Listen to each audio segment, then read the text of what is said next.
परम पूज्य महान संत सम्राट जी महाराज के श्री चरणों में कोटि कोटि प्रणाम। आदि गंगा माता गोमती के श्री चरणों में कोटि कोटि प्रणाम। 88,000 ऋषियों की पावन इस तपोभूमि को कोटि कोटि प्रणाम।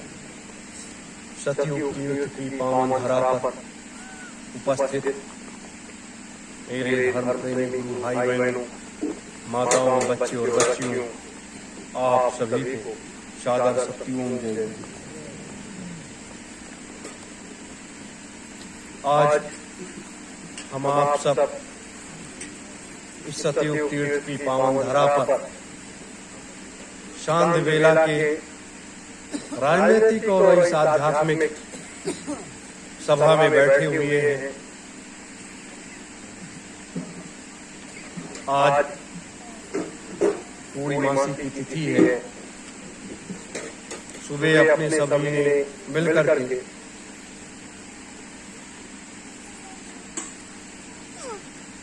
हवन किया, पूजन किया और अपनी अपनी मनोकामनाओं को पूर्ण करने के लिए यज्ञ वेदी पर बैठ करके प्रार्थना किया। यह समय जो है बार बार नहीं मिलता है। सामूहिक जो हवन का विधान है वो एक ऐसा विधान है जो कभी संत महात्मा ऋषि मुनि इस तरीके से सामूहिक यज्ञ को किया करते थे और उसमें से उस शक्ति को अर्जित करते थे और उसको मानव समाज के कल्याण के लिए उसे प्रदान कर देते थे। ये जो है ये हमारे मनीषियों ने हमेशा इस जगत में किया और वो संत महात्मा ऋषि मुनि वो हमेशा मानव कल्याण के लिए अपने जीवन को भी अर्पण कर देते थे। साधना उनका सबसे बड़ा संकल्प हुआ करता था। त्याग की वो प्रतिमूर्ति होते थे और धर्म के क्षेत्र में अपनी बढ़ चढ़ करके अहम भूमिका निभाते थे। आज धर्म और अध्यात्म दोनों निष्प्राण हो गए। उसमें जैसे हमारे सबके हर जीव जंतु के अंदर, पेड़ पौधे पशु पक्षियों के अंदर चेतना जागृति, लेकिन धर्म और अध्यात्म के अंदर जो चेतना और जागृति थी वो नहीं रही। कारण उसका है कि पहले के महात्मा वो त्याग के मूर्ति हुआ करते थे, धर्म के पथ के राही हुआ करते थे और उस रास्ते पर वो स्वयं चलते थे और दूसरों को चलने की प्रेरणा देते थे। तब लोग उनकी बातों का अनुसरण करते थे और उस मार्ग पर लोग चल पड़ते थे। उसी गृहस्थ आश्रम से एक से एक त्यागी पुरुष, एक से महात्मा, एक से एक सन्यासी निकलते थे। उसी गृहस्थ आश्रम से निकलते थे। आज का जो बाह्य वातावरण है वो एक दूसरे भाव और विचार में बदल गया। धर्म वो अपना रास्ता बदलता जा रहा है, अध्यात्म अपना रास्ता बदलता जा रहा है। यह मानव समाज को नहीं दिखाई देता क्योंकि हम किसी भी मंदिर में जाते हैं, किसी भी देवी देवता के आगे साष्टांग लेट जाते हैं और उससे अपने अर्जी को लगाते हैं, प्रार्थना करते हैं। किसी के दरबार में जाते हैं, घंटे बजाते हैं और अपनी अर्जी को लगाते हैं वो देवी देवता, परमात्मा, ब्रह्मा विष्णु महेश, समस्त देवी देवता जो भी है, जिसकी हम आराधना पूजा पाठ करते हैं, वो हमारी पुकार को सुनते हैं और जितना हो सकता है उतनी दया करते हैं। लेकिन इस मानव समाज में जो कल्याण की एक प्रतिमूर्ति होता है, महात्माओं का एक बहुत बड़ा रास्ता होता है, मार्ग होता है, जो हमारे पथ प्रदर्शक होते हैं। जब वही विमुख हो जाते हैं तब वो मार्ग अवरुद्ध होने लगता है। इसलिए हमें आप सबों को उस मार्ग को खोलना, जो मार्ग अवरुद्ध हो गया। इसीलिए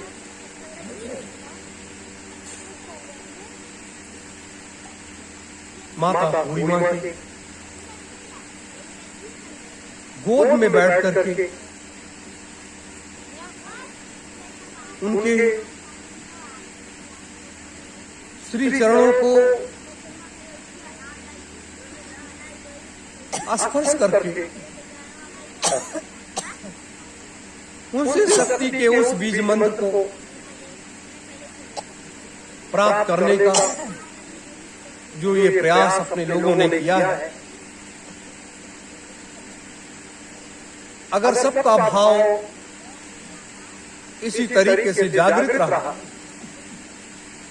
तो वो प्रयास बहुत जल्द सफलता की सीढ़ियां चढ़ेगा। हम आप सफलता के उस मार्ग की तरफ आगे बढ़ेंगे।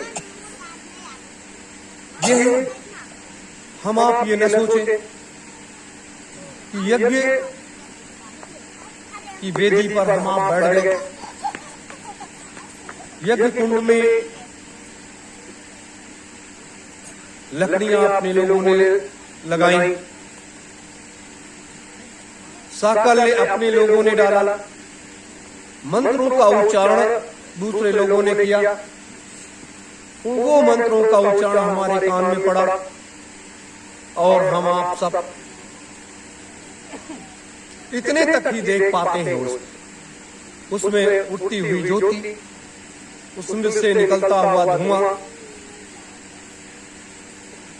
और मंत्रों के शब्द, यही सुनते हैं और यही देखते हैं। शेष उसमें से हम क्या देखते हैं, हम क्या पाते हैं, हम क्या करते हैं, क्या हम आप सबों ने कभी विचार किया? हवन एक माध्यम नहीं है, ये एक रास्ता है। शक्ति को प्राप्त करना, धर्म के मार्ग पर लेकर के चलना और लोगों को जगाना, ये एक ऐसे रास्ते होते हैं जिस रास्ते पर लोग लेकर के चलते हैं। जिस समय यज्ञ कुंड से ज्योति का प्रकाश होता है, उसमें से उस शक्ति का एक संचार होता है, नीलिमा भरा प्रकाश। उसमें से जब आप निगाह करके उसकी तरफ देखोगे तो आपको थोड़े थोड़े समय पर दिखाई देता है वो, उसमें से वो शक्ति का एक ज्योति पुंज है, एक प्रकाश है जो व्यक्ति के अंदर अंतर में समाहित होता है और सबके यहां से लेकर के और उसके नाखून तक वो स्पष्ट करता है। ये जब हम यज्ञ वेदी पर बैठ करके इस तरीके से हम लोग जब करते हैं, ये चीजें हमारे अंदर समाहित होती हैं। लेकिन हम उनको उस भाव से देख नहीं पाते। काश अगर उनको हम आकलन कर पाते और देख पाते,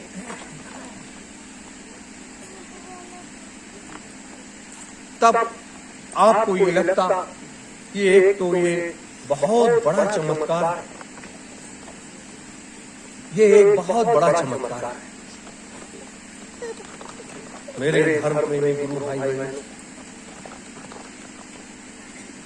जीवन के उस मार्ग पर जब तक ये श्वासों की पूंजी है, इस श्वासों की पूंजी में वो हमें आपको इसको खत्म नहीं करना है, इस श्वासों की पूंजी को और बढ़ाना है। लोग कहते हैं, हमारे बहुत से ऋषि मुनियों ने भी, संत महात्माओं ने भी इस बात को कहा है कि श्वासों की पूंजी परमात्मा निर्धारित कर देता है, और जिस दिन श्वासों की पूंजी खत्म हो जाती है, उस दिन व्यक्ति जो है ये संसार छोड़ करके चला जाता है। लेकिन वही चीज परमात्मा ने और एक शक्ति दी मनुष्य को कि अगर आप इस श्वासों की पूंजी को आप बढ़ा सकते हो, जब तक चाहो इस मृतलोक में रह सकते हो। वहां जाने की ऐसी कोई आवश्यकता नहीं है, ऐसी कोई जल्दी नहीं है कि आप इतनी जल्दी चले जाओ। और ये शरीर जो लोग कहते हैं बचपन, जवानी और बुढ़ापा, ये मनुष्य के एक मजबूत जीवन के 3 स्तंभ होते हैं। जब हम जन्म लेकर के थोड़ा थोड़ा बड़े होते हैं, उससे वो हमारा बचपना होता है। और जब हम 15 साल के ऊपर हो जाते हैं, तो वहां से हमारे नौजवान एक शक्ति का संचार होता है और वो आगे बढ़ता है। और जब हम 63 साल के आगे बढ़ने लगते हैं, तो हमारे अंदर बुढ़ापे का संचार होने लगता है कि अब ये शरीर आपका ढल रहा है। लेकिन क्यों और कैसे? लेकिन इस शरीर को अगर हम आप संभाल ले जाएं, तो ये शरीर सैकड़ों हजारों साल तक ऐसे नौजवान बना रहेगा और ताकतवर बनेगा। इसीलिए बहुत तरीके से साधना की विधियां हैं, बहुत तरीके से ये सब मार्ग है, जिसको जब जैसी समय की आवश्यकता पड़ी, हमारे मनीषियों ने लोगों को दिया और लोगों ने उसे आत्मसात किया, ग्रहण किया, और लोग फिर अपने समय के हिसाब से चले गए। यह हाड़ मांस का शरीर है। तो आज ये जो माता पूर्णिमा की ये तिथि है, पूर्णिमासी की, जिसे हम तिथि कहते हैं, ये व्रत पूर्णिमा के रूप में हम उसको मनाते हैं। यह इसलिए कि इस देवी के पास, इस देवी का उतना व्याख्यान भी नहीं है पूरे लोक में। हम 9 देवियों को जानते हैं, जैसे यहाँ जहाँ हम लोग पूजा पाठ करने जाते हैं, ये हम नवदात्री माता के रूप में भी मानते हैं। ऐसे करके हजारों देवियां जो त्याग की प्रतिमूर्ति बन गई, और उन्होंने अपने समय के हिसाब से इस मृतलोक में योगदान दिया। लेकिन उस योगदान को देखते हुए ये एक ऐसी शक्ति है जिसके पास इस मृतलोक की एक सबसे बड़ी शक्ति, वो शक्ति एक ऐसी शक्ति है कि अगर वो आपको मिल जाए तो आप इस मृतलोक में, ये नहीं आगे नहीं, इस मृतलोक में आप जिस भी अच्छे मार्ग पर चलोगे, वो शक्ति आपके साथ काम करेगी और आपका कार्य सफलता की सीढ़ियां चढ़ने लगेगी और आप सफल हो जाओगे। इस देवी के पास वो शक्ति अन्य देवियों के पास नहीं है। वो तो हमारे लिए थोड़ी सी व्यवस्था कर देंगी सारी चीजें, लेकिन इस देवी के पास और इसका व्याख्यान बड़े बड़े संतों ने भी नहीं किया। हमारे ग्रंथों में भी महत्वपूर्ण इसकी विधा, इसका मार्ग नहीं बताया गया, क्योंकि जब लोग इस मार्ग को खोजने लगेंगे और उस मार्ग पर लोग जब चल पड़ेंगे तो इतनी शक्तियां जब लोग प्राप्त कर लेंगे तो लोग जाने का नाम नहीं लेंगे और इसी में लोग में आराम से रहेंगे। इसीलिए उस मार्ग को नहीं खोला, नहीं बताया गया।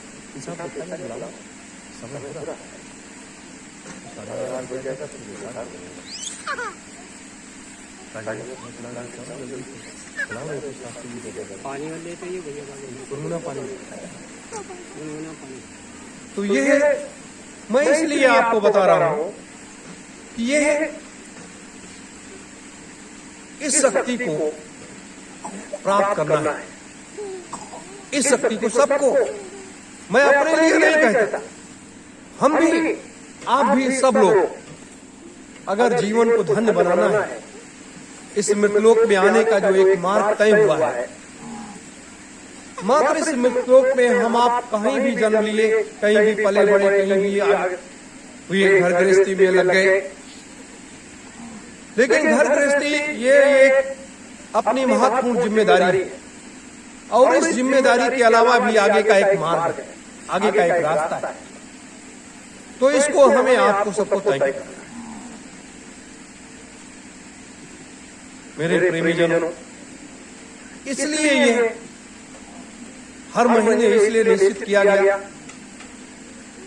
कि आप जब घरों पर जाओगे अपने, तो घर गृहस्थी में लग जाने के बाद उतना साधन भजन आप नहीं कर पाओगे। तो जब सुमिरन ध्यान भजन कर नहीं पाओगे, पूजा पाठ कर नहीं पाओगे, थोड़ा समय जो भी मिला 2 मिनट 5 मिनट 10 मिनट का उतना आपने किया, लेकिन उसके लिए हमें एक जरूरत है, हमें एक ऐसी शक्ति की जरूरत है